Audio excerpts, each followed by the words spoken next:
Thursday night at the August Wilson Center, and Dr. Lauren Bairnsfather is here to talk about that, and she is the CEO of the Anne Frank Center USA. And Lauren, first and foremost, thanks for not only coming in to talk to Larry and me on News Radio KDKA, but on top of that, hosting this event here in Pittsburgh. And so I guess the first question, I mean, I'm a panelist, full disclosure, so I'm looking forward to it tomorrow, but why is the Anne Frank Center and the HERE Foundation doing this work now at this time, 2025, November, going into the holiday season?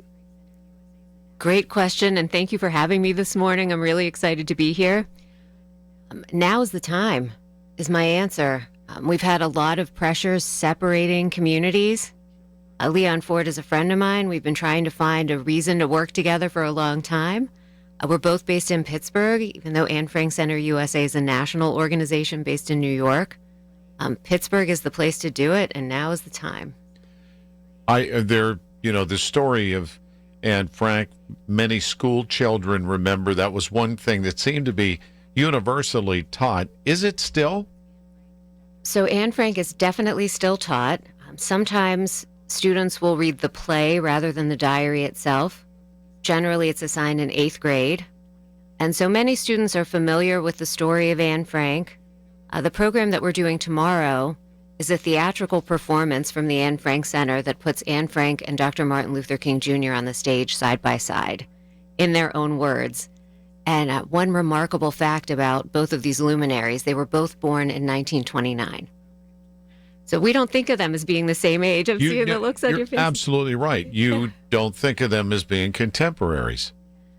Right. So, they were born at the same time, of course, an ocean apart and in very different circumstances.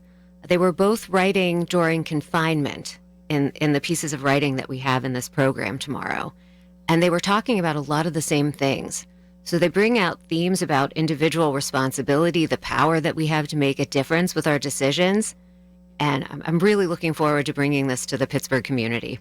So we're going to have a lot of community members that will be in the audience. Several of us will be panelists that will be interviewed by you as the moderator after the performance.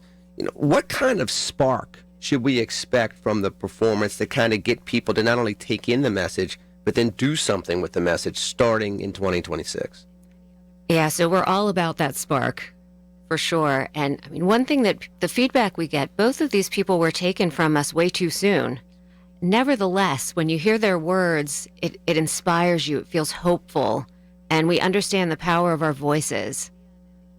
I'm so excited to do this in Pittsburgh because in many other places, we wouldn't be able to pull off a program like this right now. People feel really divided and defensive right now. But this is going to bring everybody together.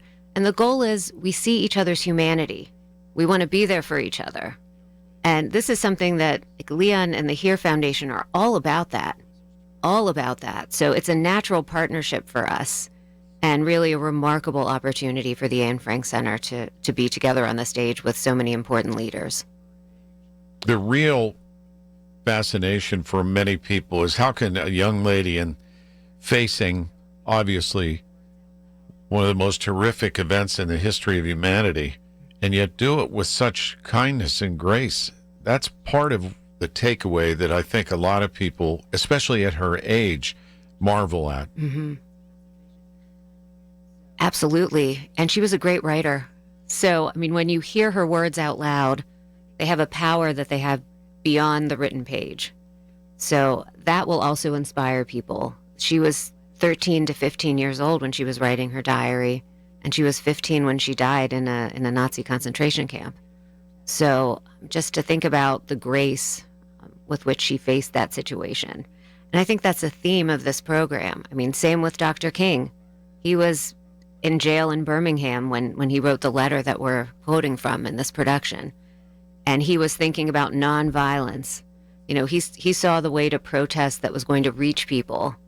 And he inspired and continues to inspire all of us, as does Anne Frank. Speaking of inspiring, I have one final question. I know we have to get out of here soon, but can we talk a little bit about how we're inspiring the young people with this performance and with the message from this performance tomorrow, considering that, and you brought this up, Lauren, and Larry did as well, one was in her teens, One died at 39. Those are the very people we're hearing from now. The loud generation of teenagers that are frustrated, and then that emerging young professional that's looking around and saying, "What about us?" Yeah, so the other thing that's happening this week is we're doing 6 performances in schools around the area. And we were at Westinghouse the other morning, and I was there, and you could see how this message just came through loud and clear to those teenagers in Homewood. That was incredible. So yes, the message to the kids who are going to see this performance, we think it'll be about 1,000 students will see this week, is that their voice matters, and they have power, and what they do matters. They're not sort of passive observers of life. They are in this. And when we recognize that, we say to young people, speak up. Like, we want to hear your voices too. And how has this been received? Have you done it anywhere prior? Yeah, so we have many performances that happen in schools in New York, and we're also around the country. But this month especially, we're building up our presence in 2 cities, in Phoenix and in Pittsburgh. And Phoenix especially has a strong need because they have a Holocaust education mandate in Arizona. So we're supporting teachers, providing content for students. And I needed to do this in Pittsburgh just because I live here. I'm from this area. I know that nonprofits work together here in a way that they don't in other places. And I wanted to bring all of that together and just see what's possible. And so you and I will be together at the August Wilson Center tomorrow night. Doors open at 6. The performance starts at 7, correct? That's right. But it's free. It's you free. just have to go online and register, but there's no cost to attend. So if you can, just kind of tell people where to go to find tickets for this tomorrow. Yeah, you can go onto the website of the August Wilson African American Cultural Center, and you'll see an event listing. So it's tomorrow. It's called Voices for Change, and their website is www.awacc.org.